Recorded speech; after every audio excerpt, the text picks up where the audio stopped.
Lebensborn, Spring of Life. What a nice name for an adoption and maternity agency.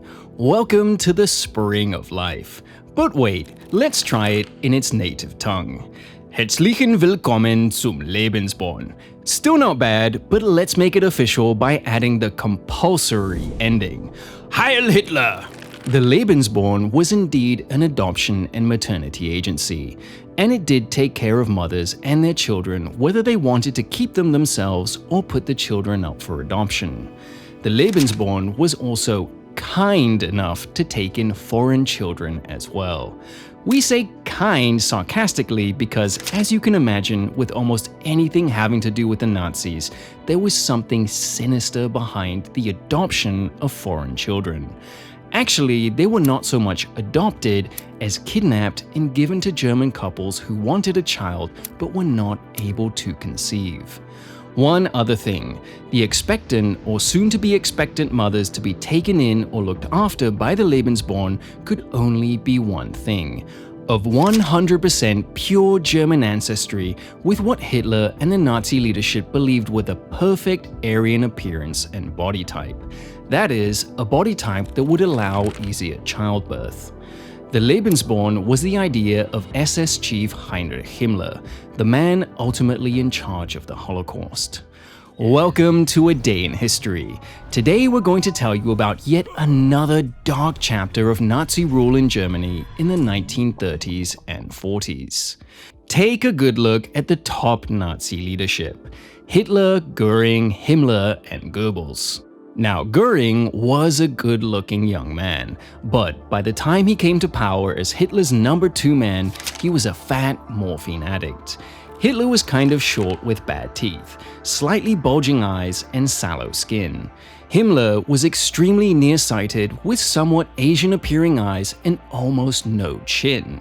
Goebbels was a short, club-footed, rat-faced sociopath who eventually killed all 6 of his children. The master race indeed. Yet, these men and their henchmen thought they could dictate the future appearance and genetic makeup of the German people. One way they planned on doing it was through mass killing.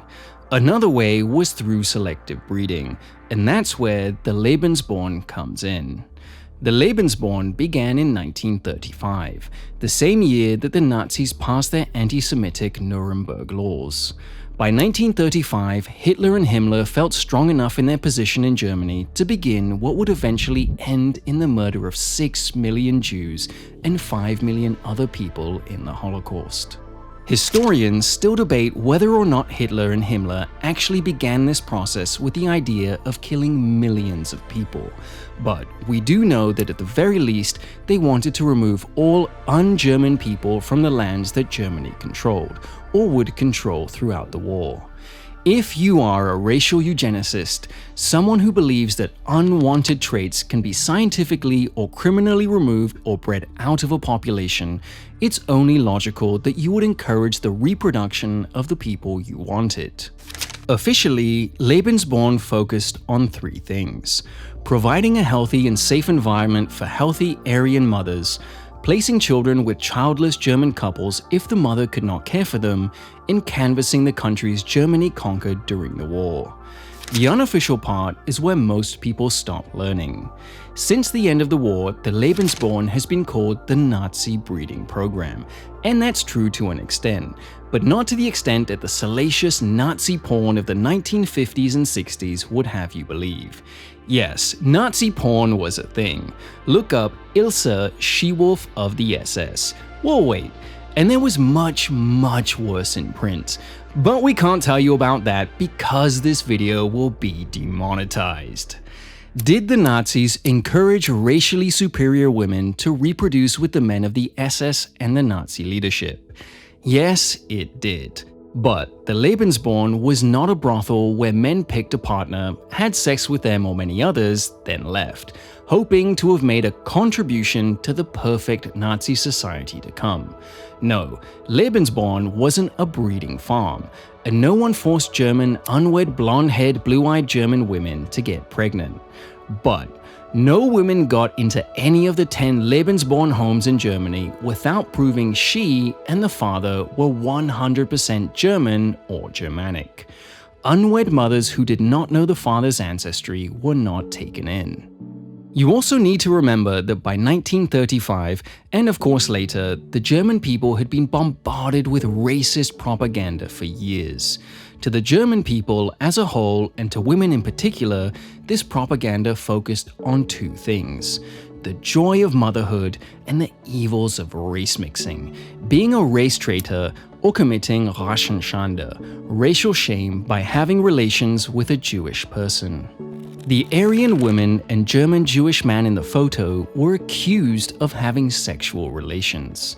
The sign around her neck says, "I am the biggest pig around and only let Jews in." His says, "I am a young Jewish boy and only take Jewish girls to my room." The picture was taken in Cuxhaven in 1933, 2 years before the Nazis passed their racial laws and began Lebensborn. Nazi propaganda fed on some old German stereotypes, which hardened the attitude of those already on their side, and convinced many others of the evils of race mixing. Hand in hand with the anti-Semitic propaganda was the elevation of the German race in Hitler's ideal Aryan, Germanic or Nordic-looking person. Tall, lean, blonde-haired, blue-eyed.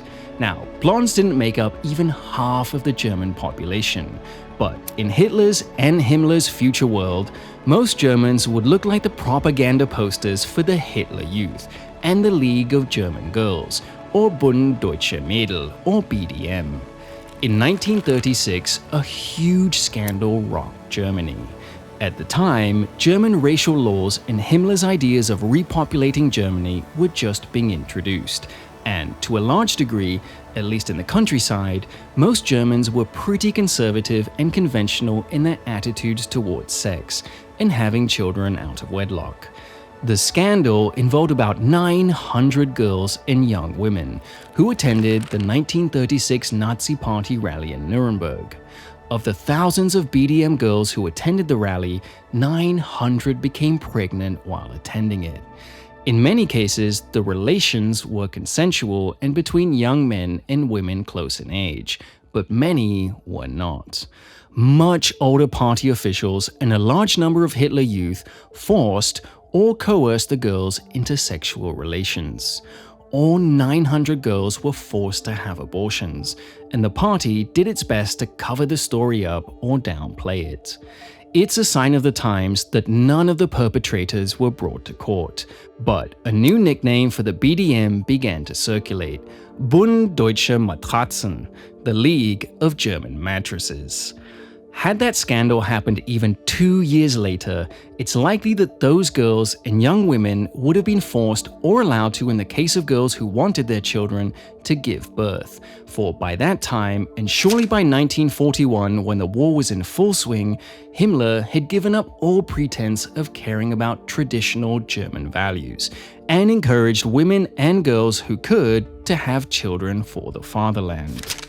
By the beginning of World War II, many eligible young women of German descent, wanting children and finding many of the most eligible men of the country in the army, put themselves forward as potential brides or vessels for Himmler's Aryan SS supermen. The late historian and Holocaust survivor David Grunberger interviewed a number of these women for his books on the society and culture of Nazi Germany. Here is what one told him about how her husband, an SS officer, proposed to her. He said, "I was a model of purebred Nordic Germanic woman, and it was a sacred duty to give the Führer as many fine children as possible. As the children of the SS men were going to be the new ruling class of Germany, they had to be very careful that the women were not racially objectionable and had the right sort of physique to produce plenty of children." The marriage permit was only granted after an investigation by the Reich Ancestry Office and a medical examination by SS doctors. How romantic. Lebensborn also scoured religious and government orphanages for Aryan children to give to willing Nazi couples, but many of the adoptees weren't German at all. Most of them were Norwegian, but a surprising number were Polish or Ukrainian children with Aryan features that had been seized from orphanages in those countries. And worse, ripped right from their parents' arms, as some SS groups were particularly tasked with finding children with sufficient Aryan characteristics for adoption in Germany. These boys and girls often found themselves in Lebensborn orphanages, surrounded by people who they could not communicate with, forced to learn German, beaten for anything deemed disobedient, like speaking their native tongue or saying Catholic prayers, or simply for existing. Thousands of German couples took these children in during the war. Some were reunited with their parents after the war, but many were so young they had no recollection of who they were or where they were from. What's more, the Lebensborn managed to destroy virtually all of its documents before they were seized by the Allies. No one knew who these children were, and so they remained in Germany. Some had become part of a family, and a good one. Some had been given to adoptive parents who spent most of their time abusing the child or children in one way or another.